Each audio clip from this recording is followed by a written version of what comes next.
कॉस्टाव कई बार देश के लिए मर मिटने को तैयार हमारे सोल्जर्स और ऑफिसर्स अपना काम ऑनेस्टली नहीं कर पाते। पावरफुल लोगों के खिलाफ आवाज उठाने जाते हैं तो सिस्टम का ही शिकार बन जाते हैं।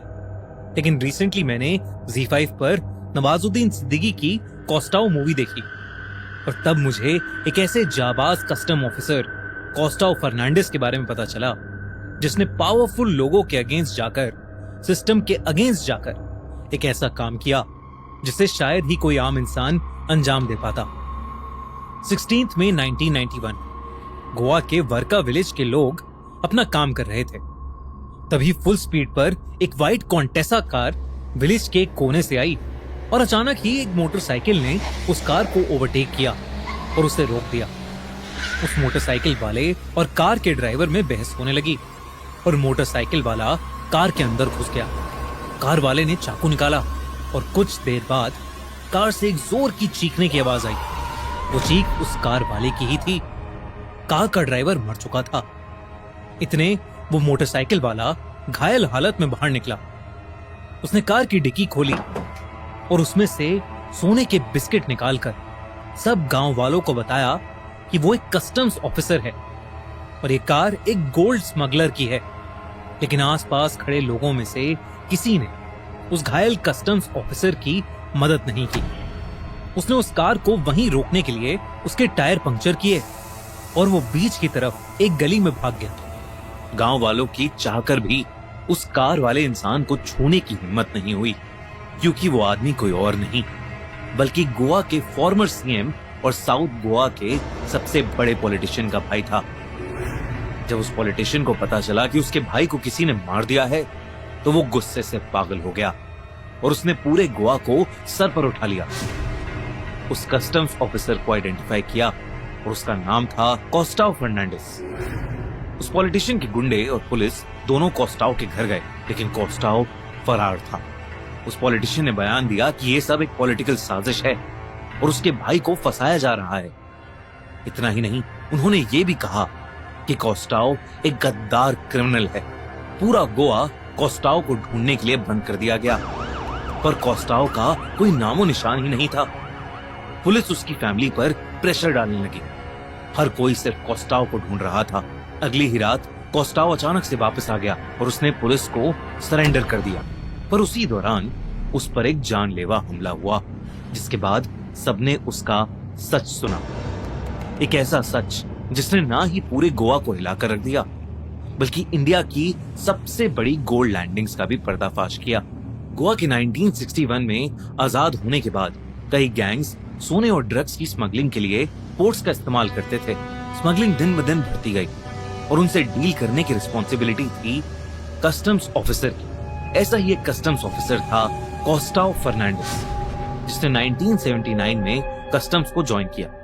कॉस्टाव अपने डिपार्टमेंट के सबसे ब्रेव और ऑनेस्ट ऑफिसर्स में से एक था।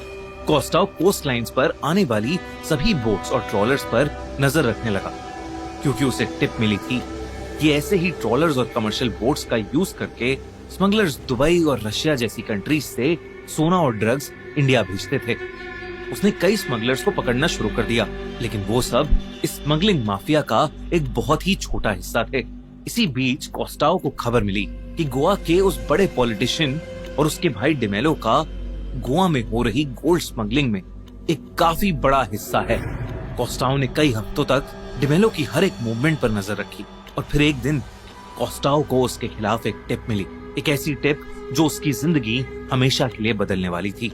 उसे पता चला कि उसी साल 1991 मई में डिमेलो एक ट्रॉलर के जरिए हिंदुस्तान के इतिहास की सबसे बड़ी गोल्ड लैंडिंग्स को अंजाम देने वाला था, जिसमें करीब 1500 किलो सोना था, जिसकी कीमत आज के दिन में करीब 1500 करोड़ होती। कॉस्टाव ने इस टिप के बारे में ज्यादा ऑफिसर्स को नहीं बताया था, क्योंकि कोई भी उसे धोखा दे सकता था। कॉस्टाव ने डिसाइड किया कि वो अकेले ही इस ऑपरेशन को हैंडल करे, क्योंकि डिमेलो या उस पॉलिटिशियन के स्मगलिंग ऑपरेशंस के बारे में अगर कोई भी बात करता तो वो मिस्टीरियस सर्कमस्टांसेस के अंदर मारा जाता था। कॉस्टाव ने रात दिन फटाडे बीच का सर्वे करना शुरू कर दिया। उसने बीच के पास एक खुफिया जगह पर अपना एक सीक्रेट चेक पोस्ट बनाया जैसे जैसे लैंडिंग की डेट पास आने लगी, डिमेलो की व्हाइट कॉन्टेसा कार फटाडे बीच के आसपास एक कंस्ट्रक्शन के बहाने कई बार वहां चक्कर लगाती रही। डिमेलो ने उस कंस्ट्रक्शन साइट पर चक्कर मारा था। कोस्टाओ ने रात भर उन पर नजर रखी। फिर 16 मई 1991 को सब कुछ बदल गया। सुबह सुबह कोस्टाओ थोड़ा सा रेस्ट करने के लिए अपने घर पहुंचा था, लेकिन उसके कुछ ही देर बाद सुबह के 10:30 बजे उसे एक कॉल आया।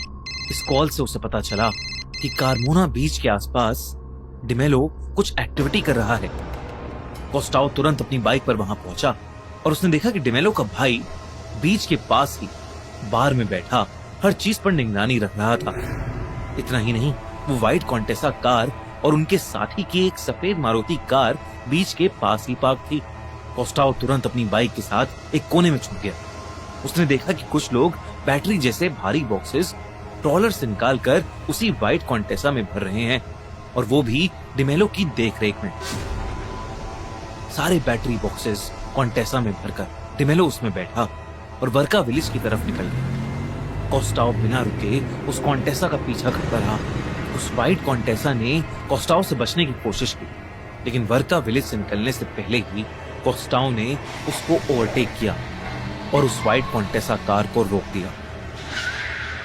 लेकिन डिमेलो ने उसकी बाइक को सड़क पर कोस्टाओ के साथ रगड़ दिया, जिसकी वजह से कोस्टाओ घायल हो गया। लेकिन घायल हालत में भी कोस्टाओ गाड़ी की खिड़की से अंदर घुस गया और डिमेलो को पकड़कर उसे सरेंडर करने को कहा। डिमेलो ने जवाब में एक बहुत बड़ा चाकू निकाल लिया और वो कोस्टाओ पर अटैक करने लगा। कोस्टाओ ने अपने बचाव में उसका हाथ पकड़ा और उस चाकू को छीनने की कोशिश की, लेकिन इसी बीच वो चाकू डिमेलो को लग गया और डिमेलो की जान चली गई। कोस्टाओ ने अपने सेल्फ डिफेंस में एक क्रिमिनल को मार दिया था। कोस्टाओ कार से बाहर निकला और गाड़ी की डिक्की से उन बैटरी बॉक्सेस से सोना निकालते हुए उसने आसपास के लोगों से मदद मांगी। लेकिन जब उसने देखा कि कोई उसकी मदद नहीं कर रहा है, तो वो अपनी सेफ्टी के लिए वहां से फरार हो गया और उसने सरेंडर करने से पहले पूरा दिन और रात गोवा के एक वीराने जंगल में बिताया। कोस्टाओ के सीनियर दयाशंकर और बाकी काफी सारे कस्टम ऑफिशियल्स को कोस्टाओ पर विश्वास था, क्योंकि कोस्टाओ के बयान के साथ 3 वर्का विलेज के विटनेस के बयान भी सामने आए, जिनके अकॉर्डिंग डिमेलो की मौत के बाद उसका पॉलिटिशियन भाई वर्का पहुंचा और उसने अपने साथियों के साथ सोने को ठिकाने लगाया। लेकिन उस पॉलिटिशियन के प्रेशर के नीचे काम करती हुई सीबीआई और पुलिस का कुछ और ही मानना था। उनके हिसाब से कुछ विटनेसेस ने बयान दिया है कि डिमेलो की मौत के बाद उसके सारे भाई वहां आए थे, लेकिन कार में ना ही उन्हें कोई सोना मिला और ना ही कोस्टाओ ने डिक्की से सोना निकालते हुए किसी से मदद मांगी थी। उस पॉलिटिशियन ने कहा कि उनके परिवार में से कोई भी स्मगलिंग का हिस्सा नहीं था और कोस्टाओ ने डिमेलो से बदला लेने के लिए उसे मारा था। सीबीआई ने कोस्टाओ के अगेंस्ट मर्डर चार्जेस फाइल किए। कोर्ट ने उसे दोषी ठहराया। इन सब के बीच कोस्टाओ और उसके परिवार को ढेर सारे डेथ थ्रेट्स आने लगे। उन पर कई जानलेवा हमले भी हुए, पर कोस्टाओ ने लड़ना नहीं छोड़ा। लेकिन कुछ महीनों में स्मगलिंग में इन्वॉल्व सारी व्हीकल्स को पुलिस ने ढूंढ लिया, जो लुइस बार के ओनर के बयान के साथ कोस्टाओ की थ्योरी से मैच कर रहा था। 1994 में कोर्ट ने कोस्टाओ के अगेंस्ट सारे चार्जेस ड्रॉप किए, लेकिन इसके बाद भी कोस्टाओ को मौत की धमकियां आना बंद नहीं हुई और इसीलिए वो अपने परिवार के साथ गोवा से शिफ्ट हो गया। 1996 में कोस्टाओ को अपनी ब्रेवरी के लिए प्रेसिडेंट्स मेडल मिला, लेकिन उस दिन के बाद से कोस्टाओ ने अपनी फैमिली के लिए हमेशा एक लो प्रोफाइल मेंटेन किया।